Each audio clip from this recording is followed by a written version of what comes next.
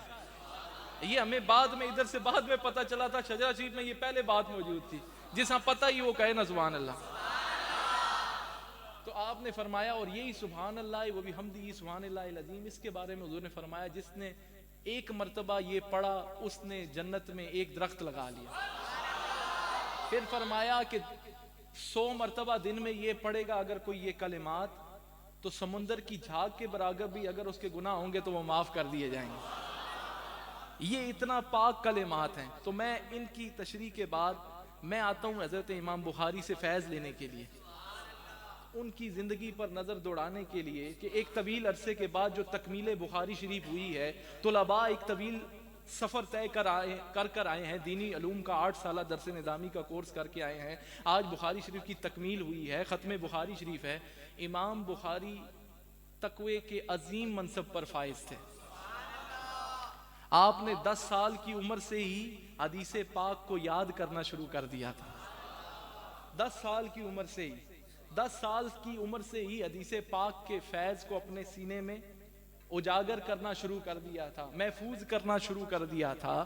آپ فرماتے ہیں کہ شروع میں آپ کو کتنی حدیث پاک ہیں جی یاد؟ جو شروع میں 6 لاکھ حدیث پاک، یہی پوچھنا چاہ رہا تھا، 6 لاکھ حدیث پاک میں سے جو مستند ترین ہے وہ حدیث پاک اس صحیح البخاری، جامع الصحیح پہلے اور اب صحیح بخاری، اس میں آپ نے اکٹھی فرمائی۔ اور آپ وہ ہیں کہ آپ نے مدینہ کے، بغداد کے، کوفہ کے محدثین سے فیض پایا ہے۔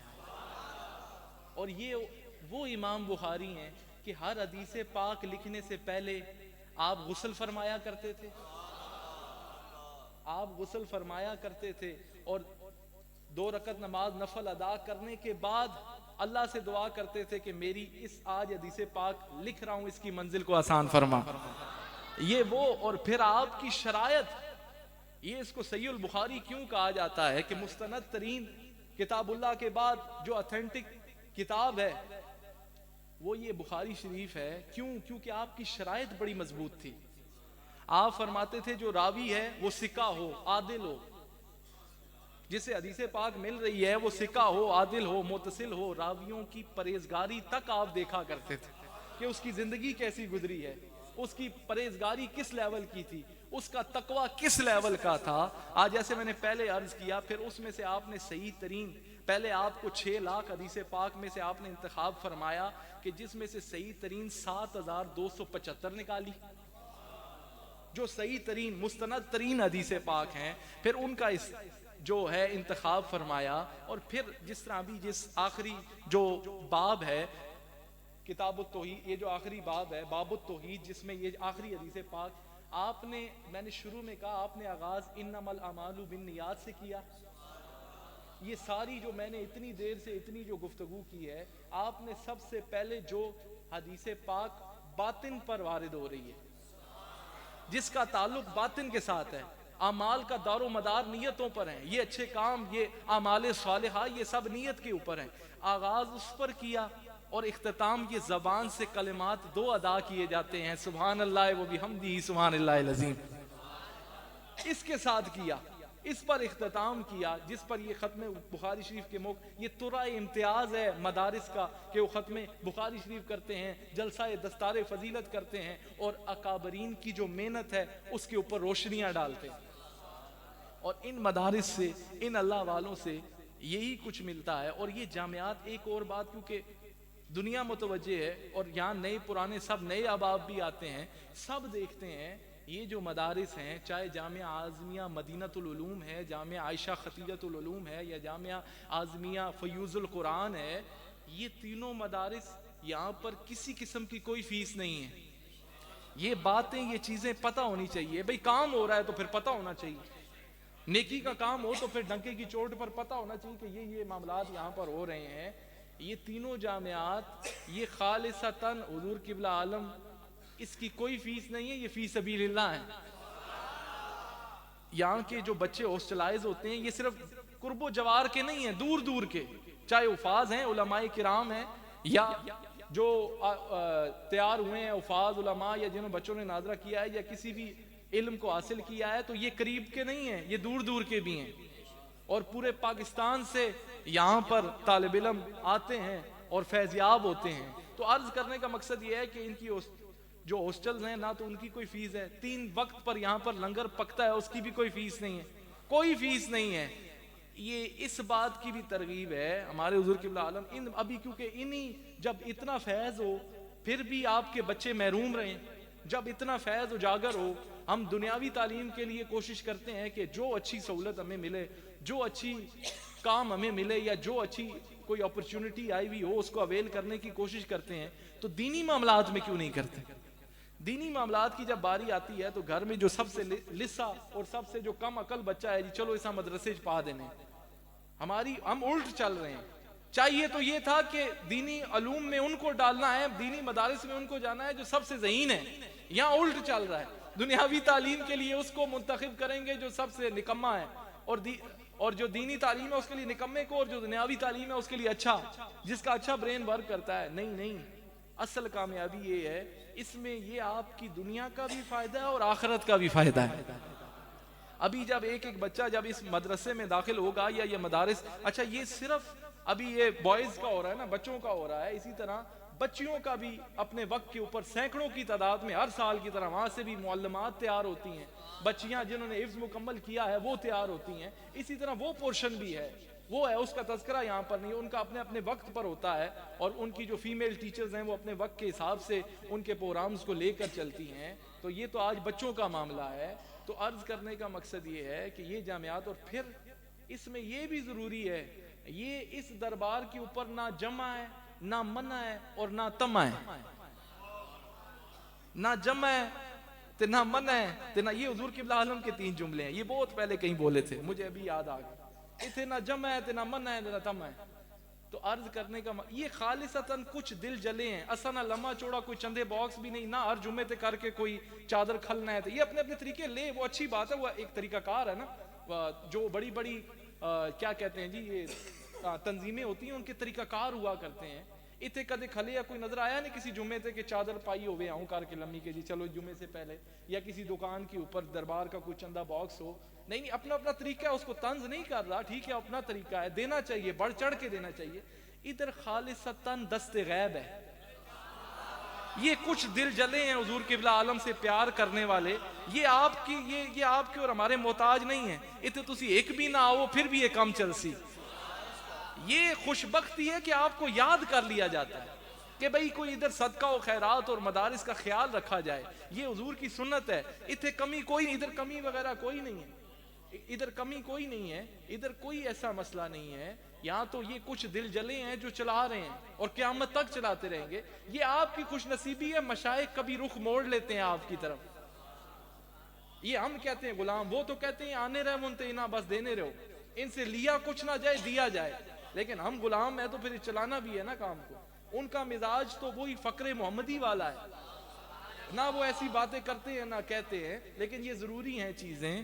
تو آپ نہ جمعاتے نہ تماتے نہ منع، ادھر تو وہ عالم ہے، یہ کچھ دل جلے ہیں، خالصتاً دست غیب ہے، لمبی چوڑی کوئی آف شور کمپنیز نہیں ہے، لمبے چوڑے کوئی میرج ہال نہیں ہے، یا کوئی ایسا کوئی ذرائع نہیں کہ یہ خالصتاً نسبت رسولی کا فیض، دست غیب اور کچھ دل جلے جو حضور قبلہ عالم کے حکم پر یہاں پر چیزوں کو چلا رہے ہیں، اور وہ چلاتے رہیں گے، ان میں اضافہ ہی ہوتا جائے گا، کمی نہیں آتی۔ یہ آپ کے لیے دعوت خیر ہے اور یہ ضروری ہے۔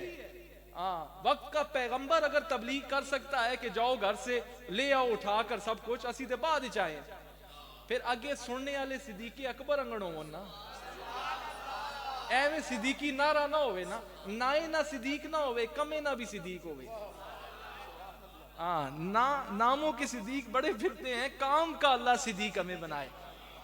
تو عرض کرنے کا مقصد ہے یہ تو ہے، تو ان مدارس کا خیال کرنے سے آپ کی اپنی دنیا بھی سنورے گی اور آخرت بھی سنورے گی، مال دینے سے بھی سنورے گی اور اپنی اولاد یہاں پر ایڈمٹ کرانے سے بھی سنورے گی، دونوں طریقے سے سنورے گی، اس میں نقصان کوئی بھی نہیں ہے، فائدہ ہی فائدہ ہے۔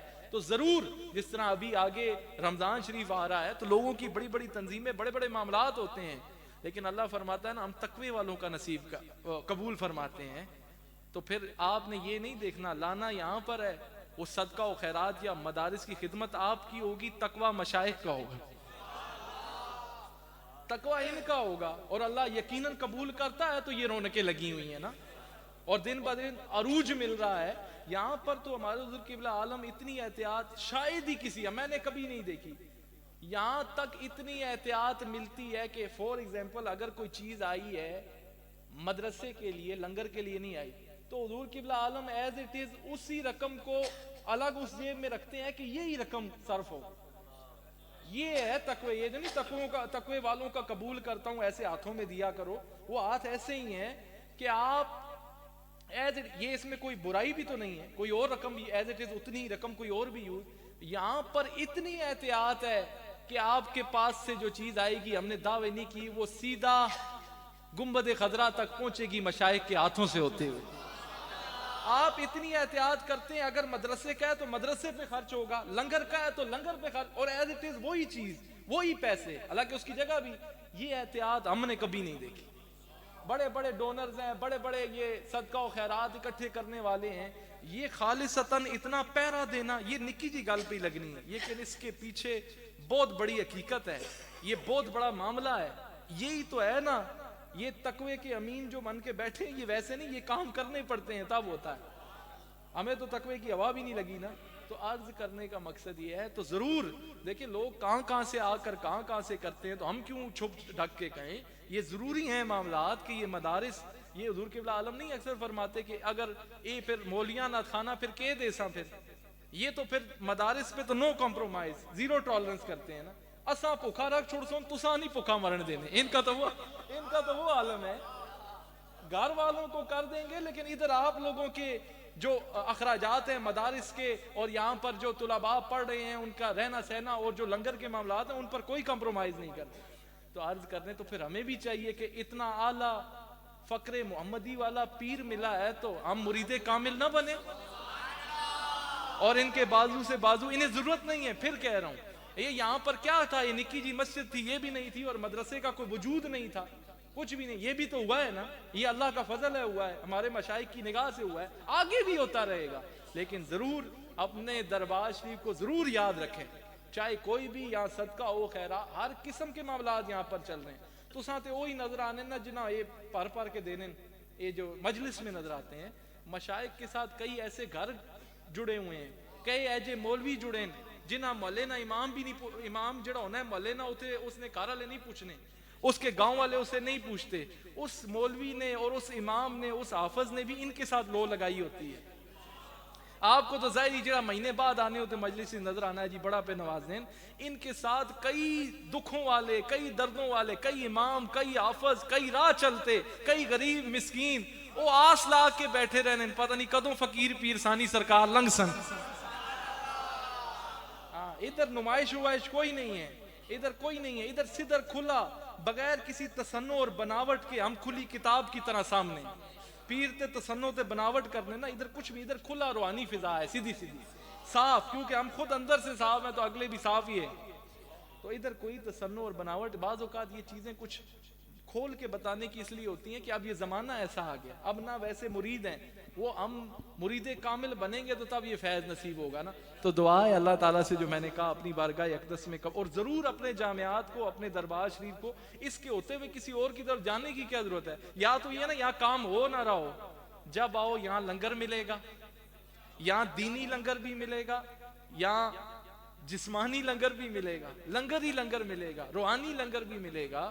پھر اسی طرح یہ صرف ابھی بچوں کا پروگرام ہوا ہے، اسی طرح بچیاں سینکڑوں کی تعداد میں ان کی چادر پوشی ہوتی ہے ہر سال، اور اپنی اپنی جگہوں پر جا کر وہ انہوں نے آگے مدارس کھولے ہیں.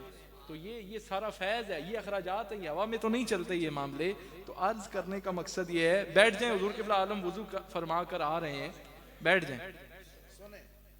تو عرض کرنے کا مقصد یہ ہے کہ ان کے ساتھ اللہ، بیٹھ جائیں، آپ بیٹھ جائیں، جلدی سے بیٹھ جائیں، تاکہ حضور قبلہ عالم آپ وضو فرمانے گئے ہیں، بیٹھ جائیں بھائی، بیٹھ جائیں، بیٹھ جائیں، بیٹھ جائیں، بیٹھ جائیں. تو عرض کرنے کا مقصد یہ ہے کہ یہ جامعات، یہ معاملات، یہ میتیں اور یہ لنگر خانے اور یہ فلاحی کام، اور اسی طرح ابھی جائے اعتکاف جو خواتین کی ہے، ابھی یہ ایک نئی ڈیولپمنٹ ہو رہی ہے، وہ بھی تو بتاؤں نہیں؟ آپ ذرا توجہ میری طرف کریں، ذرا کہیں سبحان اللہ. ادھر سارے ایک دفعہ ہاتھ اٹھا کر کہیں سبحان اللہ. یہی ڈیولپمنٹ آپ کو پتہ ہے، ابھی رمضان شریف آئے گا، یہاں پر 1000 سے زیادہ بندہ اعتکاف بیٹھے گا انشاءاللہ. سینکڑوں کی تعداد میں، ہزاروں کی تعداد میں یہاں لوگ جامعہ مسجد مدنیہ میں بیٹھتے ہیں. اس سال ایک اور انتظام ہو رہا ہے کہ جو جائے اعتکاف ہے خواتین کے لیے، اس کا انتظام بھی اب ہو رہا ہے. اس کا انڈر کنسٹرکشن ہے، ابھی کام لگا ہوا ہے، اس میں بھی کوئی شامل ہونا چاہے تو ہو سکتا ہے. یہاں پر کاموں کی کمی نہیں ہے. جو یہاں پر معتکف حضرات بیٹھتے تھے، میل جو حضرات ہیں، جو مرد حضرات ہیں، وہ جامعہ مسجد مدنیہ میں بیٹھتے تھے. اب اسی طرح خانقاہی مسجد کے پیچھے جائے اعتکاف خواتین کے لیے، اس کا انتظام ہو رہا ہے. وہاں بھی سینکڑوں کی تعداد میں سال بیٹھیں گے اللہ کے فضل سے، لیکن اس کا کام ابھی انڈر زیر تعمیر ہے. تو اس میں بھی ضرور جہاں تک آواز جاتی ہے، جو کسی بھی حال میں، کسی بھی رنگ میں ہوتا ہے، وہ خدمت ضرور پیش کیا کرے. یہاں کاموں کی کمی نہیں ہے، فلاحی کاموں کی کمی نہیں ہے، لنگر کی کمی نہیں ہے، مدارس کی کمی نہیں ہے، اچھے کاموں کی کمی نہیں ہے، وہ تو ہر وقت جاری ہیں. یہ آپ کی خوش بختی، خوش نصیبی ہوگی کہ آپ جہاں پر فیض عام جاری ہے اور آپ محروم رہ جائیں. تو ضرور جو تعمیراتی کام ہے، اور اس خانقاہ کا یہ اعزاز ہے. جیسے میں نے پہلے کہا کہ یہاں پر کوئی تصنع اور بناوٹ نہیں ہے، سب کچھ کھلا ہے، نہ کوئی لمبی چوڑی یہاں پر کچھ اس طرح کے معاملے ہیں. یہاں پر جو آتا ہے ہاتھوں ہاتھ اس کو اللہ کی رضا کے لیے لگا دیا جاتا ہے. نعرہ تکبیر، نعرہ رسالت، نعرہ تحقیق، نعرہ حیدری.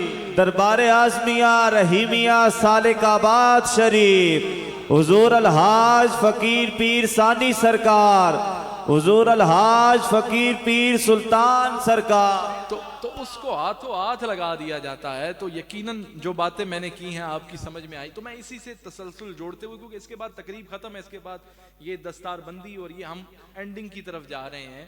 یہ جو آگے رات آنے والی ہے، مجھے بتایا گیا شب قدر کی آنے، مجھے حضور قبلہ عالم نے، چلو اس سٹینڈ کے اندر میں اس کو ایڈجسٹ کر دیتا ہوں، ذرا کہو نا سبحان اللہ. ایسے نہیں میں اتنی دیر تو پہ تک تسی تھکے بیٹھے ہو، آنکھوں نا سبحان اللہ.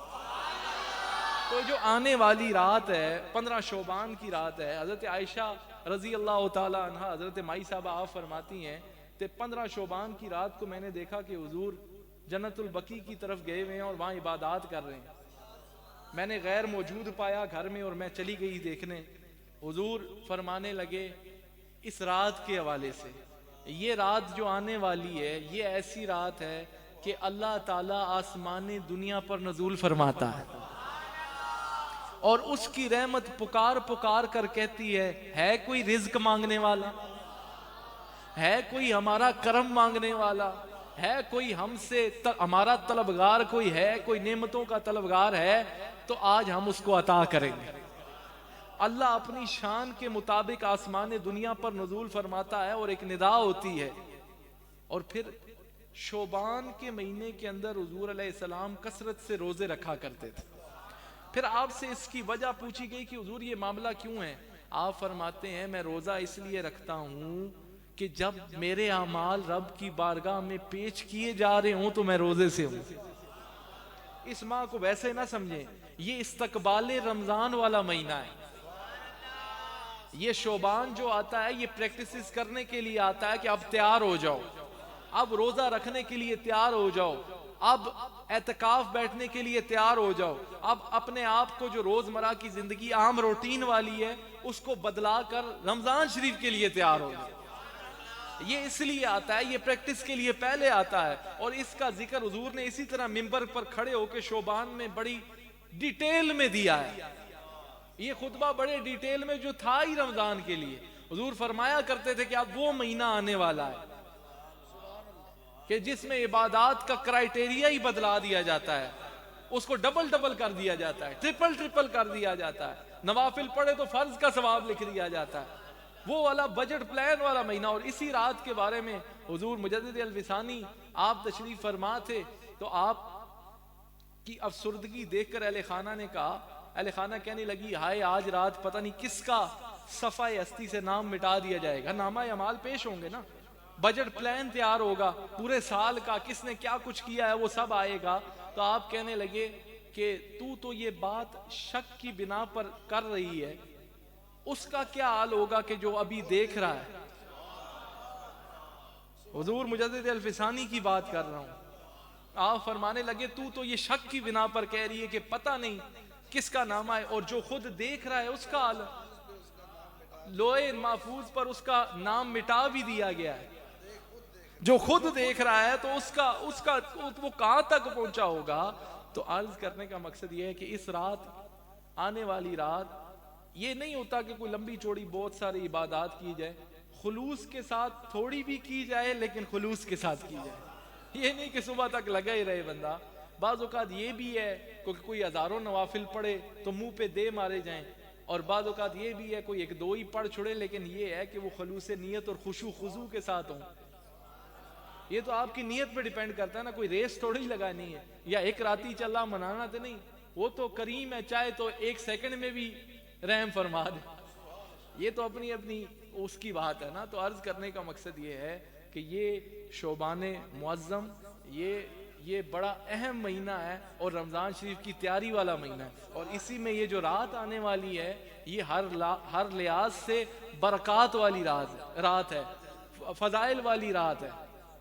اور اسی رات کے حوالے سے وہ کسی نے کہا نا کہ اس رات پر رحمت کیا پکار رہی ہوتی ہے. او بازا بازا، مجھے حضور جانشین سلطان الفقراء کا ایک شعر یاد آ گیا. اس رات میں کیا کیفیت ہو، اللہ کی رحمت کیا پکار. بازا بازا مطلب آجا آجا.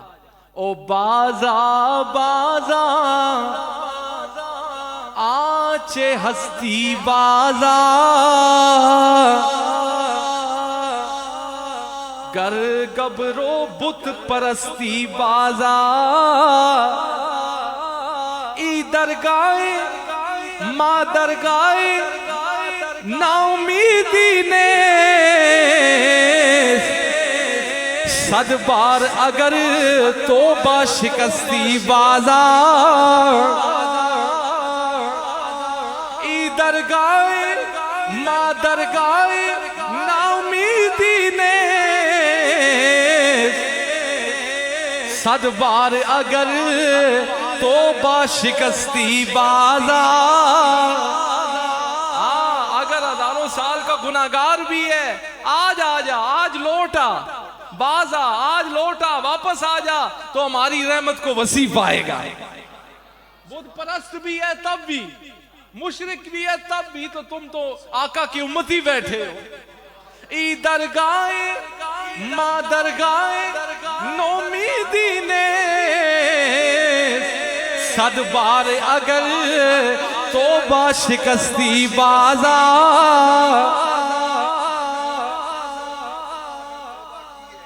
جی 100 مرتبہ اگر توبہ کی ہے پھر بھی آ جا. او بازا بازا آنچے ہستی بازا، ای درگاہ ماں درگاہ نومیدی نے، صد بار اگر توبہ شکستی بازا. یہ وہ رات ہے کہ اس میں بھی اگر کوئی نا امید ہو، اس میں بھی اگر کوئی محروم ہو جائے، اس میں بھی کچھ لوگ ہیں جو محروم رہ جائیں گے. اللہ ہمیں ان میں سے نہ کرے، ان میں سے رکھے کہ جو فیضیاب ہوں گے. ان میں بھی کوئی ہے جو پھر. اچھا، اسی رات کے حوالے سے حضور نے فرمایا کہ آسمان دنیا کا نزول تو میں نے بات کی. آپ نے فرمایا کہ اس رات پر اللہ رب العالمین بنی کلب کی بکریوں کے بالوں کے برابر گناہگاروں کو بخشش بھی کرے گا اور مغفرت بھی فرمائے گا. بنی کلب کی بکریوں کے بالوں کے برابر گناہگاروں کی بخشش بھی فرمائے گا اور مغفرت بھی فرمائے گا. تو پھر آپ نے فرمایا یہ دیکھیں نا کہ وہ بال کتنے زیادہ ہوں گے اور کتنے گناہگار. تو یہ عرض کرنے کا مقصد یہ ہے کہ گناہگار فریاد امتی کرے جو حال زار میں ممکن نہیں کہ خیر البشر کو خبر نہ ہو. تو عرض کرنے کا مطلب یہ ہے کہ خلوص نیت سے تو اگر قدر کی جائے تو ہر رات ہی شب قدر ہے اور شب برات ہے. یہ تو ویسے بھی تہجد کے وقت جو ہے نا وہ ویسے بھی آسمان دنیا پر نزول ہوتا ہے. بعض اوقات لوگ اچھا ایک اور بھی بڑی اسی جب آپ یہ رات آئے گی نا اس سے پہلے سوشل میڈیا کے کچھ سکالرز آ جائیں گے جی, آ کر کہیں گے جی کہ اس کا ثبوت کتنے, یہ ثبوتہ نہیں بڑی. او بے وقوفو, اگر کوئی قوم اگر اس پاس سے لگ ہی گئی ہے, ذوق پیدا ہو گیا ایک کسی خاص رات عبادت کرنے نا, جڑے نہیں کرنے نہ کرے نا, اس کو آپ تنقید بھی نہ کیا کریں. ایک قوم پہلے جمعہ بڑی لیٹ آنی ہے, اے ورنے تاؤں جدوں خطبہ کھلسی تے تاں ورنے. اگر انہاں بھی ذوق پیدا ہی ہو گیا ہے اس رات کو خالصتاً, اگر ذوق ان کے اندر پیدا ہو گیا نوافل پڑھنے کا, تسبیحات پڑھنے کا اور کوئی تلاوت قرآن کرنے کا, اس وچوں بھی محروم کرنے ہو انہاں. مطلب یہ جو سکالرز آ کے آپ بیٹھ جائیں گے اور کہیں گے جی ثبوت لے کے آئیں شب بارات کا, یہ کون سی رات بدعت ہے تو فلانا. او بھائی اگر یہ قوم اس پرفتن دور میں اللہ کی رضا کے لیے مسجد میں آ کر بیٹھنا چاہتی ہے تو اس میں تعجب کیا ہے, اس کیڑی پریشانی ہے, اس میں کیا بات ہے. یہ تو وہ ہے, یہ تو یہ جمعہ بڑی مشکل نہ لانے. تو اگر کسی کا ذوق بن گیا ہے, اگر کسی کا ذوق بن گیا ہے وہ کرنے کا تو بیٹھ جائیں, بڑی جلدی سے بیٹھ جائیں. اگر کسی کا آنے کا ذوق بن گیا ہے تو اس میں یہ نہیں ہونا چاہیے, اس میں یہ ہونا چاہیے کہ فقط اللہ کی رضا کے طلبگار ہونا چاہیے. تو دعا ہے اللہ تعالیٰ سے, میں نے کہا اب یہ آگے یہ نشست اسی طرح چلے گی اور جو دستار بندی ہوگی اس کے پروگرام کو آگے لے کے چلا جائے گا. وہ میں ساتھ نہیں لایا, آپ لسٹ ادھر موبائل سے دیکھ لیں, اور یہاں پر اناؤنس کریں گے, جس بندے نے آنا ہے وہ اناؤنس کرتا جائے اور ساتھ ساتھ آگے ترتیب کے ساتھ پروگرام کو چلاتے جائیں. وآخر الدعوانا